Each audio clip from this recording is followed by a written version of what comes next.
Welcome dear students. अब तो final exam के बहुत कम दिन रह गए हैं, तो फाइनल एग्ज़ाम से पहले फाइनल अकाउंट के कुछ एक मिसलेनियस क्वेश्चन मैंने लिए हैं। आइए उसको देखते हैं।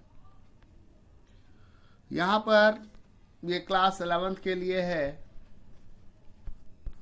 फाइनल अकाउंट्स के क्वेश्चन हैं ये। पहला पूछता है एक्सपेंस ऑन, यहाँ आपको कैपिटल या रेवेन्यू नेचर बताना है आपको कि एक्सपेंस है क्या है, उसके बारे में हम लोग बात कर रहे हैं। बोलता है expense on white washing and painting building of a building purchase to make it ready for use.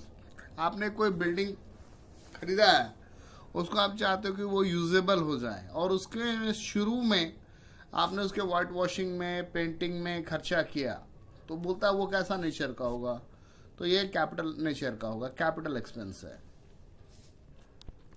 फिर बोलता है ₹10,000 spent on constructing platform for a new machine.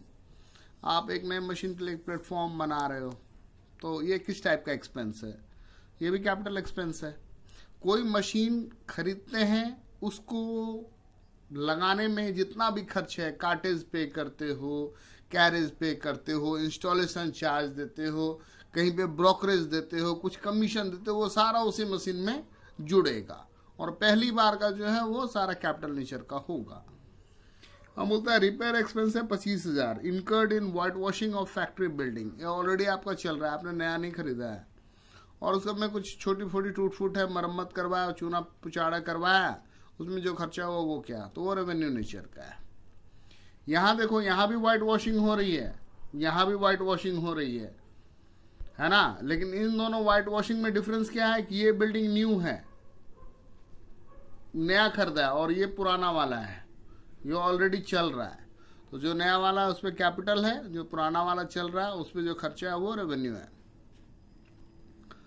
अब बोल रहा है insurance premium paid as renewal premium. आप insurance भर रहे हो तो वो क्या है, रेवेन्यू है।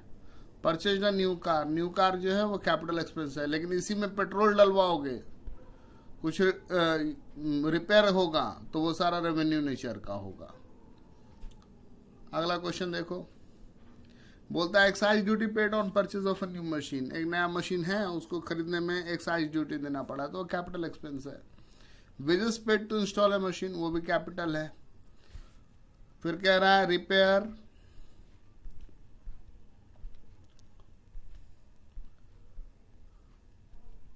रिपेयर में आप खर्चा कर रहे हो, हाँ जी। Repair carried out on existing car, car पहले से था उसमें रिपेयर करवा रहे, तो वो रेवेन्यू है। Office block of building repainted, जो बिल्डिंग है उसको रीपेंट करवा रहे, तो वो भी रेवेन्यू नेचर का है।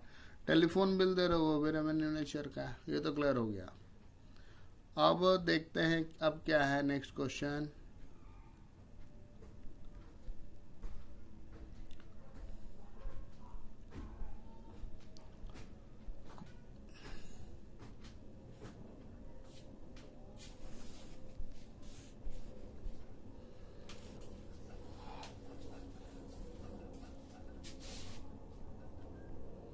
क्वेश्चन नंबर 3 आपको बोलता है कि ओपनिंग क्लोजिंग स्टॉक निकालना है, ठीक है। तो सिंपल बात है, ट्रेडिंग बना लेना है और आपको निकल जाएगा। तो ट्रेडिंग का फॉर्मेट तो आपको पता ही है ना। ट्रेडिंग में ये ट्रेडिंग का फॉर्मेट, ट्रेडिंग के फॉर्मेट में क्या होता है, यहाँ पे ओपनिंग आएगा, ओपनिंग स्टॉक, यहाँ पर सेल्स आएगा। अब सेल्स जो होगा उसमें कैश वाला भी लिखोगे, क्रेडिट वाला भी लिखोगे, ठीक। यहाँ पे परचेज आएगा आपका, बस इतना ही तो करना है। और ग्रॉस प्रॉफिट जो है वो कॉस्ट पे कितना है, 33.1/3%, ठीक है। तो सेल्स कितना निकल गया, कैश वाला है 60,000 और क्रेडिट वाला है 40,000, वो मिलकर के 1 लाख सेल निकल गया। अब ये 1 लाख जो सेल है ना, तो ये सेल आया होगा कैसे, ये 33.1/3% का क्या मतलब हुआ कि 1/3 ऑफ कॉस्ट जो है वो प्रॉफिट है, ठीक है। 1/3 जो है वो कॉस्ट का प्रॉफिट है। यानी कहने का क्या मतलब है कि जो ग्रॉस प्रॉफिट है सेल्स पर, वो 1/4 है, कॉस्ट पर 1/3 प्रॉफिट होने का मतलब सेल्स पर 1/4 प्रॉफिट। तो सेल्स है 1 लाख का, 1 लाख का 1/4 कितना हो गया 25,000। वो बिठा दो आप यहाँ पर जीपी में, यहाँ जो आपका ट्रेडिंग चल रहा है, ट्रेडिंग में यहाँ पर जीपी आ जाएगा, जीपी में बिठा दो 25,000 और ये सारा जोड़ लो, इस तीनों को जोड़ लो और उसमें से ये माइनस कर दो तो आपका आ जाएगा निकल करके, और वो आ गया क्लोजिंग स्टॉक आपका कितना 15,000। यह आपको प्रॉफिट एंड लॉस अकाउंट बनाना है, सीधा profit and loss. Salary and wage ये आपको बता देता हूं, ये पीएनएल डेबिट होता है, पीएनएल के डेबिट में। कमीशन पेड ये भी डेबिट होगा पीएनएल के। पोस्टेज एंड कुरियर ये भी डेबिट होगा। इंश्योरेंस भी डेबिट होगा। इंटरेस्ट पेड भी डेबिट होगा। कैरेज आउटवर्ड भी डेबिट होगा। एडवर्टाइजिंग भी डेबिट है। डिस्काउंट अलाउड भी डेबिट है। रेंट रिसीव्ड ये क्रेडिट है। इंटरेस्ट ऑन इन्वेस्टमेंट ये क्रेडिट है, ये कमाई है आपकी। पैसा डूब गया, बैड डेब्ट्स ये डेबिट है। ब्रोकरेज पेड ये भी डेबिट है। क्लियर। और ग्रॉस प्रॉफिट जो है वो सेल्स का 45% है, विच अमाउंटेड टू 650। तो 650 का 45% जितना होता है वो निकाल लो, ये निकाल करके दिखा रखा है ना। उसमें रेंट रिसीव्ड और इंटरेस्ट ऑन इन्वेस्टमेंट ऐड कर लो, ये ऐड करके 3,24,500 हो रहा है।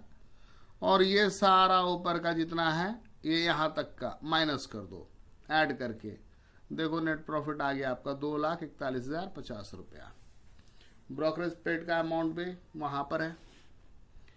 चलो अब बोलता है calculate gross profit and cost of goods sold from the following information.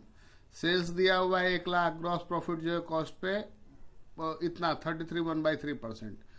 अब इसको समझ ही लो, मान लो कॉस्ट है X रुपया, उस X में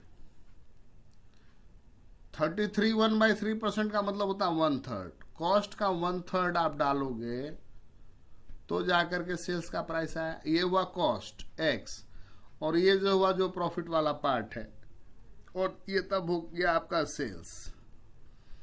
तो X और ये क्या हो गया, ये हो गया X/3 बराबर सेल्स का वैल्यू दिया हुआ है 1 लाख रुपया, 1 लाख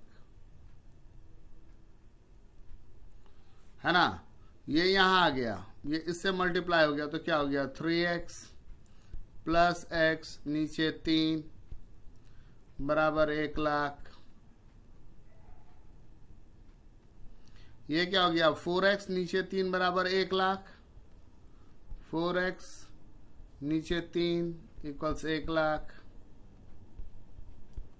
x निकल करके आ गया 75,000। इतना कैलकुलेशन तो आपको भी आता है। चलो यहां पर ओपनिंग स्टॉक पूछ रहा है, ओपनिंग स्टॉक पूछ रहा है तो निकाल लेंगे जी। ओपनिंग स्टॉक पूछ रहा है निकाल लेंगे, वो बना हुआ तो है। क्या सेल्स दिया हुआ है, ये क्रेडिट सेल्स रिटर्न जो है क्रेडिट वाले में से लौट के आ गया। देखो ना सीधा कैश यहां दे दिया, क्रेडिट सेल्स दिया हुआ है 165, उसमें से ये रिटर्न 5,000 माइनस हो गया तो 1% में से 5 गया तो 1,60,000। ओके। परचेज जो वो यहाँ आ गया और परचेज रिटर्न दिया हुआ है 4,000, वो माइनस कर लिया तो 120 हो गया। ओपनिंग स्टॉक यहीं आता है, ट्रेडिंग का फॉर्मेट है बेसिकली, कुछ नहीं है। कैरेज इन यहीं पे दिया हुआ है और क्लोजिंग स्टॉक यहाँ, ये सारा को ऐड कर लिया 2,36,000 और उस 2,36,000 में से ये सारा माइनस कर लिया ऊपर के 3, तो ग्रॉस प्रॉफिट आ गया। तो इस तरीके से आपका ये क्वेश्चन भी बन गया। ठीक है। बेसिकली ये क्वेश्चन करवाने का मतलब था कि एक बार पीएनएल में क्या आ जाएगा नहीं जाएगा वो आपको देखना, और ये 1/3 1/4 दे देता है उसमें कंफ्यूज नहीं होना, और ये क्लासिफिकेशन जो है कि कैपिटल रेवेन्यू आप कर सको। ये तो एमसीक्यू में भी पूछ सकता है, ऐसे भी पूछ सकता है। यही था मैंने बताना। ठीक है, थैंक यू।